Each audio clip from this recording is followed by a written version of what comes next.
तो कोई टेस्ट है फर्टिलिटी के लिए लड़कों में? यस, तो फर्टिलिटी के 2 टेस्ट होते हैं।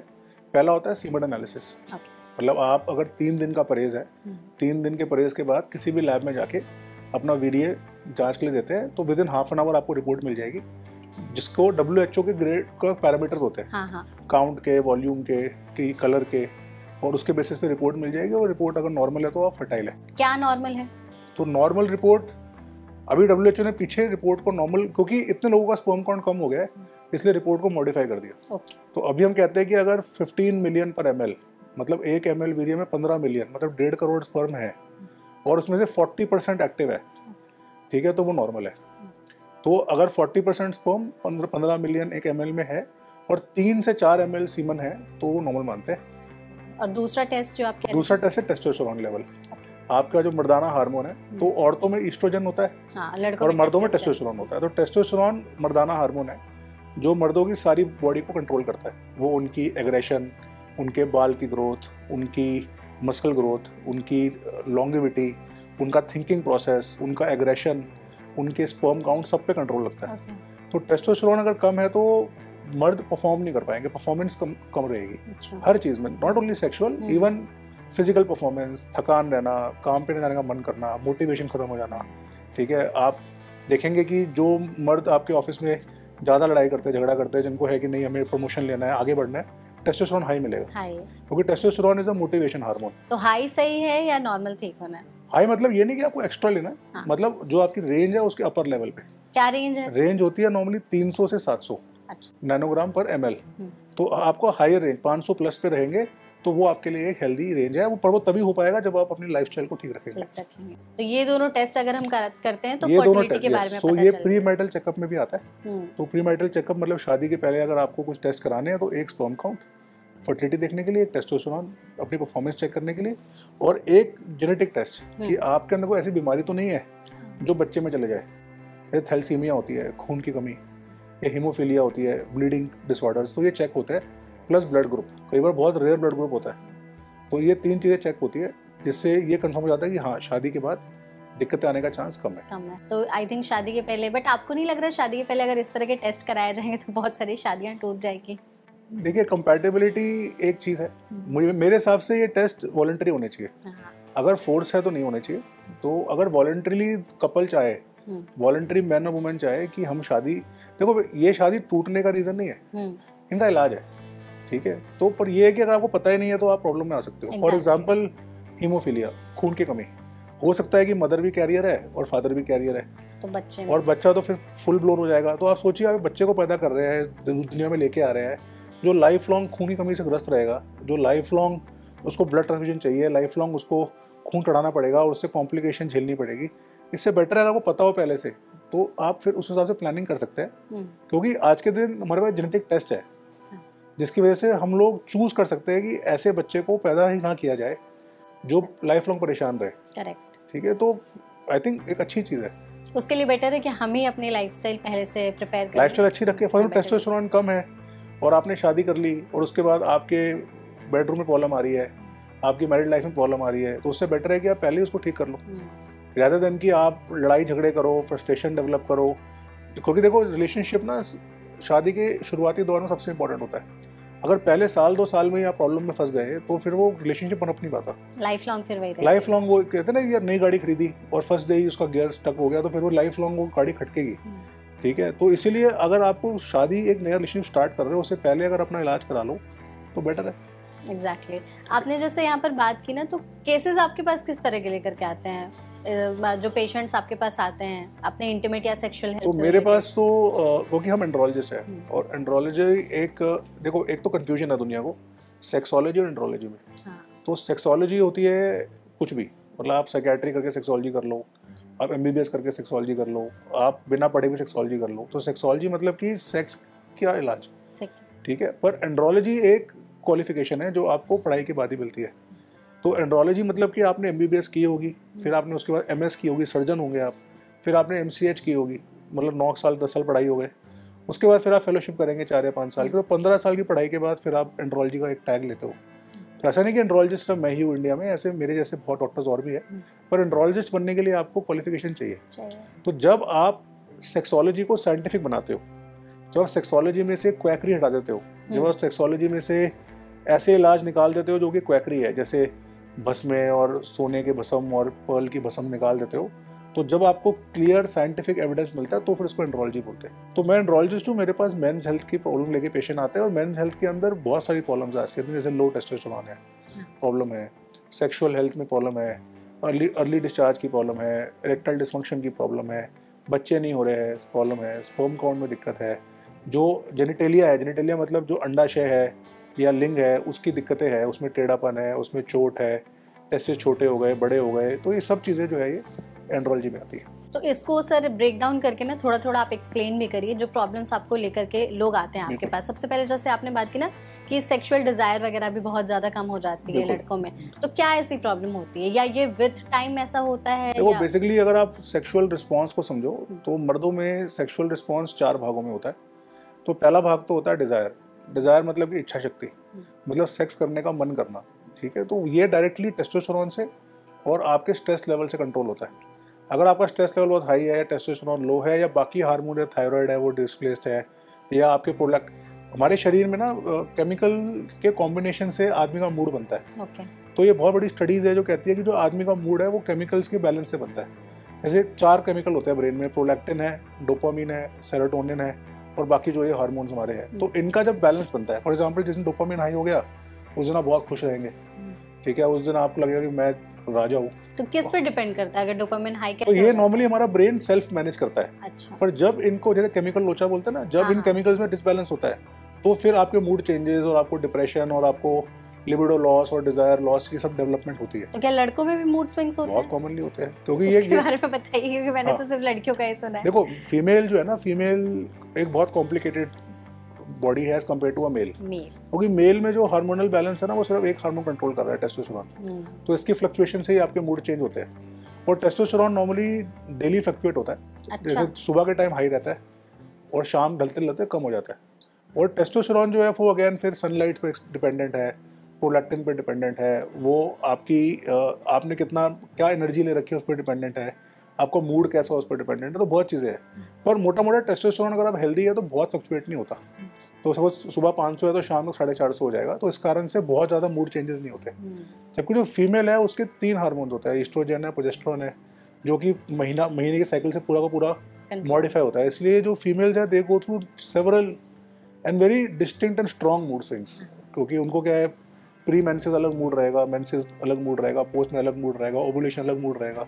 तो they go through severe mood swings and mood cycles, जो कि मेल्स में नहीं होते, ठीक है, पर मेल्स में भी होते हैं। अगर हार्मोन और जैसे किसी का हार्मोन वीक है, टेस्टोस्टेरोन लो है, तो उसके मूड स्विंग्स और सिवियर होंगे। अच्छा। So testosterone is also called the feel good hormone.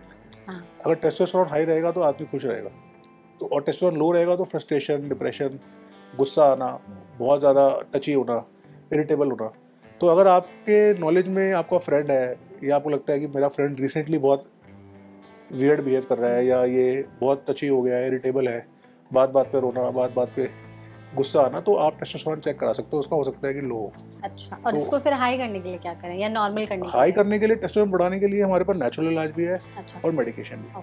तो नेचुरल में हम लोग एक चीज़ बोलते हैं, देसी मेरा टर्म है, देसी मतलब diet, exercise, sleep and injectables. तो सबसे पहले डाइट ठीक करेंगे। तो टेस्टोस्टेरोन एक फैटी हार्मोन है, ये फैट से, कोलेस्ट्रॉल से बनता है। तो कई बार क्या करते हैं, बहुत सीवियर फैट रिस्ट्रिक्शन कर लेते हैं डाइट में, बिल्कुल ही फैट खाना बंद कर देते हैं, वेरी लो फैट डाइट। तो उसमें टेस्टोस्टेरोन गिर जाता है, बिकॉज वो फैट से ही टेस्टोस्टेरोन बनता है। तो इसलिए आपको हेल्दी फैट्स अपने डाइट में लेने हैं। क्या ले सकते हैं? तो हेल्दी फैट्स में आपके पास ड्राई फ्रूट्स है, very good source of healthy fats. Egg yolk है, very good source of healthy fats and cholesterol. आपके जो ऑयल्स है, नॉट योर प्रोसेस्ड ऑयल्स, कच्ची घानियाँ, कोल्ड प्रेस्ड ऑयल, जैसे ऑलिव ऑयल हो गया, मस्टर्ड ऑयल हो गया, कोकोनट ऑयल भी है, कोल्ड प्रेस में, पकाने के बाद नहीं, ठीक है। तो these are very good source of healthy fats that we should add in our. Desi ghee, desi ghee again is very good source for testosterone enhancement. तो आप ये 4 चीज़ें अपनी डाइट में डाल सकते हैं and you will see the difference. और ये नहीं कह रहा कि आपको वजन बढ़ाना है, पर एक limited amount of fat, healthy fat आपको डाइट में चाहिए। हमारा कंफ्यूजन क्या है कि हमें लगता है कि फ्राइड फैट हेल्दी है। आपने अगर तेल को, फैट को गर्म कर दिया, हीट कर दिया, तो उसका कैरेक्टर चेंज हो जाता है। आपको उसको कोल्ड प्रेस में लेना है, आपको उसको ऐड करना है। जैसे आप चाहे प्लेन ले लो या सलाद में डाल लो या खाने के ऊपर छिड़का लो, पर इंस्टेड ऑफ कि उसमें पकाने की बजाय। ठीक है। फिर एक्सरसाइज के अंदर टेस्टोस्टेरोन रनिंग से नहीं बढ़ता। आजकल देखेंगे लोग वॉकिंग कर रहे हैं, 5 किलोमीटर वॉकिंग, 10 किलोमीटर वॉकिंग, उससे कुछ नहीं होने वाला। अच्छा। ठीक है। बल्कि ज़्यादा वॉकिंग, ज़्यादा रनिंग से टेस्टोस्टेरोन कम हो जाता है। ठीक है। आपको टेस्टोस्टेरोन बढ़ाना है तो आपको फिजिकल स्ट्रेंथ ट्रेनिंग करनी है। स्ट्रेंथ ट्रेनिंग मतलब कि आपको मसल्स को एक्टिवेट करना है। कुछ एक्सरसाइज आप बता सकते हैं? यस। तो आपको जो बॉडी के कोर मसल्स है, मतलब जिम में 2 ही एक्सरसाइज लोग करते हैं, पहले ट्रेडमिल पे भागेंगे और फिर बाइसेप्स करेंगे, दोनों ही वेस्ट है। अगर आपको हेल्दी रहना तो आपको अपने जो बड़े मसल ग्रुप्स है, जैसे चेस्ट है, बैक है, ग्लूट्स है, आपके लोअर लेग्स के है, इनकी एक्सरसाइज करनी है। क्योंकि जब ये मसल्स एक्टिवेट होते हैं तो ये आपकी बॉडी के सारे हार्मोन कंट्रोल करते हैं और टेस्टोस्टेरोन को बढ़ाते हैं। एंड थर्ड सबसे इंपॉर्टेंट चीज टेस्टोस्टेरोन बढ़ाने के लिए वो है sleep. Uninterrupted 8 hours of sleep, deep sleep, uninterrupted sleep. आजकल प्रॉब्लम क्या हो रही है कि आप 12 बजे सोना शुरू करते हैं और 1-2 बजे तक स्क्रोलिंग चलती है और फिर क्या आपका माइंड डाइवर्ट रहता है, तो इस कारण से आप डीप स्लीप में जा नहीं पाते। तो स्लीप के 5 कैरेक्टरिस्टिक्स को फॉलो करने हैं। पहला है कि फिक्स टाइम पे होनी चाहिए। जैसे अगर आप 9 से 5 सो रहे हैं या 12 से 8 सो रहे हैं तो एवरीडे वो सेम टाइम फॉलो होना चाहिए। आप वीकेंड्स पे लेट सो रहे हैं, फिर वीकडेज पे फिर आप टाइम पे सो रहे हैं, तो वो भी हेल्दी नहीं है। नहीं। तो your sleep should have a fix time, sleeping pattern fix pattern होना, क्योंकि अभी बॉडी क्लॉक उसे सेट होती है। अगर आपकी बॉडी क्लॉक अलग अलग दिन पर अलग अलग है तो वो भी सेट ही नहीं हो पाएगी। उसको भी समझ में नहीं आएगा कि हो क्या रहा है। बहुत सारे आप देखेंगे ओल्डर पीपल होते हैं जो बिना अलार्म के उठ जाते हैं 6 बजे। उनका बॉडी क्लॉक फिक्स्ड है, उनको 9 बजे सोना है और 6 बजे उठना है। तो you have to set your body clock and body clock will set only with habit. तो your sleeping pattern should be pre defined कि मैं 9 बजे सोऊंगा, इस टाइम उठूंगा। अनडिरेक्टेड स्लीप है। स्लीप के टाइम पे आपका कमरा कंप्लीट डार्क होना चाहिए, लाइट है, वाइट है, टीवी, साउंड, नॉइज। कई बार आजकल देखा मैंने कि कपल्स है, वाइफ सो रही है तो हस्बैंड वर्किंग है, हस्बैंड सो रहा है तो वाइफ वर्किंग है। तो हस्बैंड सो तो रहा है पर उसको कॉन्स्टेंटली किचन की आवाज़, रेस्ट रूम की आवाज़, तो थोड़ा सा पैसा खर्च करके अपने रूम को साउंड प्रूफ, या एटलीस्ट अगर आपका पार्टनर सो रहा है तो आप बाहर कहीं उसी रूम के अंदर अगर आप एक्टिविटी करते रहेंगे तो वो डीप स्लीप नहीं है। ठीक है। तो फिक्स टाइम की स्लीप, डार्क रूम में स्लीप, अनइंटरप्टेड स्लीप और फिक्स पैटर्न। तो अगर आप ये करते हो तो ऑटोमेटिकली बॉडी क्लॉक ठीक हो जाएगी और आपके सारे हार्मोन विल गेट नॉर्मलाइज्ड। तो your testosterone will get normalised, your insulin get normalised, आपका भूख का पैटर्न, डाइजेशन का पैटर्न, पेट साफ होने का पैटर्न, ब्रीदिंग पैटर्न, सब विल गेट नॉर्मलाइज्ड। डॉक्टर, एक मेरा यहाँ पे आपसे सवाल होगा, जैसे आपने हार्मोन लेवल की बात की, तो आजकल मेन ब्रेस्ट काफ़ी ज़्यादा बढ़ने लगे हैं साइजेस में काफ़ी ज़्यादा, जैसे मेन बूब्स बोला जाता है, हार्मोन्स की वजह से होता है ये लड़कों में? हाँ, देखो मैन बूब्स जो है ना एक कॉम्प्लेक्स टॉपिक है। अगेन बेसिकली हो क्या गया है कि there are 2 kinds of man boobs. देखो one kind of man boob इसकी आदमी बिल्कुल पतला है और उसका अलग से चेस्ट निकल गई है। तो जो मैन चेस्ट है ना उसको 2 पार्ट होते हैं, एक होता है फैट और एक होता है ग्लैंड। ग्लैंड मतलब वो टिश्यू जो दूध बनाता है। ठीक है। तो नॉर्मली मर्दों में दूध नहीं बनता, औरतों में बनता है। जब प्रेग्नेंट होकर बच्चा होता है तब प्रोलैक्टिन और दूसरे हार्मोन्स के कंट्रोल में, क्योंकि बच्चे को न्यूट्रिशन चाहिए। अब मेन में ग्लैंड छोटा होता है पर होता है, क्योंकि माँ के पेट में मर्द और औरत दोनों सेम होती है 3 महीने तक, उसके बाद ही अलग अलग डिफरेंशिएट होता है। अच्छा। ठीक है। तो एक हो गया कि आप फैट हो गए हो और उस कारण से आपका फैट वाला पार्ट बढ़ गया है और आपका ग्लैंड छोटा ही है, जो निप्पल है वो बड़ा नहीं हुआ है। तो that is not called gynaecomastia. That means कि वो फैट की वजह से डिपोजिशन है। वो obviously can look bad but वो तो ओवरऑल बॉडी स्ट्रक्चर के हिसाब से, तो वो आपको वेट कम करेंगे, एक्सरसाइज करेंगे, ठीक हो जाएगा। वो रिवर्स हो सकता है, वो हार्मोन के इन्फ्लुएंस में नहीं है। दूसरा है आज के दिन आइट्रोजेनिक स्टेरॉइड्स, मतलब कि बाहर से स्टेरॉइड यूज वेट लॉस के लिए, एक्सरसाइज के लिए, जिम गोवर्स में, बॉडी बिल्डिंग में बहुत कॉमन हो गए। जब टेस्टोस्टेरोन आप बाहर से लगाते हो तो उसमें कुछ मात्रा टेस्टोस्टेरोन की ईस्ट्रोजन बन जाती है, फीमेल हार्मोन, और वो मैन बूब्स कॉज करती है। उससे क्या है कि वो जो निप्पल है वो फूल जाता है, उसके पीछे जो दूध वाला ग्लैंड है वो फूल जाता है और वो अजीब सा लगता है। क्योंकि वो पॉइंटेड सा लगता है और वो कपड़ों के अंदर एक फीमेल लुक देता है। राइट। तो उसको गायनेकोमेस्टिया मैन बूब्स बोलते हैं। 80% of these patients have used steroids at some point. उन्होंने जिम में स्टेरॉइड लिया है, जाने में अनजाने में, चाहे प्रोटीन में मिक्स करके लिया हो, चाहे इंस्ट्रक्टर के कहने पे लिया हो, चाहे टैबलेट से लिया हो। ठीक है। तो इस कारण से वो मैन बूब डेवलप करता है और उसका ट्रीटमेंट एक ही है कि आपको उसको निकालना पड़ेगा, क्योंकि वो हार्मोन से बन चुका है। जैसे एक औरत ने सपोज दूध पिलाने के लिए उसके ब्रेस्ट एनलार्ज हुए तो वो एनलार्ज रहेंगे, चाहे वो दूध का प्रोडक्शन खत्म भी हो जाए, वापस नॉर्मल नहीं होते। उसी तरह से अगर एक मैन के बूब्स में वो ग्लैंड बढ़ गए तो वापस नॉर्मल नहीं हो सकता दवाइयों से, तो उनका रिवर्स नहीं किया जा सकता। रिवर्स या तो आप जब स्टेरॉइड यूज कर रहे हो उसी टाइम आपको हम लोग इनहिबिटर दे, कि आपके बने ही ना, पर अगर बन गया तो फिर आपको उस पार्ट को निकालना पड़ेगा। तो निप्पल नहीं निकालते, निप्पल को उठा के उसके नीचे का ग्लैंड निकाल देते हैं और उसको बंद कर देते हैं। उसको मैन बूब सर्जरी बोलते हैं या गायनेकोमास्टिया सर्जरी बोलते हैं। और 20% में होता है हार्मोन डिस्टर्बेंस की वजह से। वो हार्मोन डिस्टर्बेंस नेचुरल है या कोई और एंडोक्राइन ऑर्गन से हो रही है, वो हमें चेकअप करना पड़ता है। डॉक्टर, आपने यहाँ पर मैन बूब सर्जरी की बात की, थोड़ा इसको एक्सप्लेन करिए। तो मैन बूब सर्जरी या गायनेकोमास्टिया सर्जरी तब होती है जब किसी के हार्मोन के इन्फ्लुएंस में जो ब्रेस्ट है, मेल का ब्रेस्ट है, उसके नीचे जो लैक्टेटिंग ग्लैंड्स है वो बढ़ जाए। अच्छा। तो इसके 2 पार्ट होते हैं सर्जरी के। पहला पार्ट तो ये होता है कि हम जो निप्पल के नीचे का जो ग्लैंड है जो उसको मतलब कोनिकल शेप दे रहा है या फीमेल शेप दे रहा है, उसको निकाल देते हैं। ठीक है। तो छोटी सर्जरी होती है, बड़ी सर्जरी नहीं होती। इसमें कोई बेहोश करने की जरूरत नहीं होती। एरिया को सुन करके छोटा सा कट लगा के उसी में से हम लोग सारा टिश्यू निकाल देते हैं। और टिश्यू निकालने के बाद जो फैट है, जो एक्स्ट्रा फैट है जो उसको एक राउंड शेप दे रहा है, उस फैट को हम लिपोसक्शन से उसी छेद में से कैनुला डाल के उस सारे फैट को सक कर लेते हैं। तो उससे क्या है कि वो चेस्ट फ्लैट हो जाती है और निप्पल के नीचे से कोनिकल शेप निकल जाती है। तो जो उससे आदमी का कॉन्फिडेंस लो है या जो एक कपड़े पहनने में शर्म आती है, वो चीज़ खत्म हो जाती है। ठीक है। तो इसमें क्या वापस आ सकता है अगर एक बार निकाल लिया गया सर्जरी? एक बार आपकी सर्जरी हो गई तो ये लाइफ लॉन्ग के लिए ठीक है। हाँ, अगर आप वेट गेन करेंगे तो हो सकता है कि फैट फिर से बढ़ जाए और वो ग्लैंड निकल जाता है। तो फिर वो ग्लैंड का जो एक वो निप्पल के नीचे जो कोनिकल शेप है या फीमेल का स्तन शेप है, वो शेप नहीं आ सकता। तो क्या बिना सर्जरी के इसको रिवर्स किया जा सकता है? नहीं, एक बार आपके ग्लैंड्स ग्रो कर गए तो वो फिर दवाई उससे नहीं जाएंगे। वो हो सकता है कि श्रिंक हो जाए और वो जो शेप आ गई वो शेप नहीं जाती, तो इसकी सर्जरी करनी ही पड़ती है। तो बेटर है ये फिजिकल एक्टिविटी अगर ज्यादा करके या फिर बेटर है कि आप एक्सरसाइज के लिए, बॉडी बिल्डिंग के लिए स्टेरॉइड ना यूज करिए। सबसे इम्पोर्टेंट तो यही है, आप नेचुरल करिए जो भी करना है। हमारी सब प्रॉब्लम क्या है कि हम लोग एक आर्टिफिशियल लेवल ऑफ फिटनेस को चेज कर रहे हैं। We are not chasing health, we are chasing physique. हम लुक को चेज कर रहे हैं। हाँ, 6 पैक्स चाहिए, हमें बाइसेप चाहिए, हमें ब्रॉड शोल्डर चाहिए।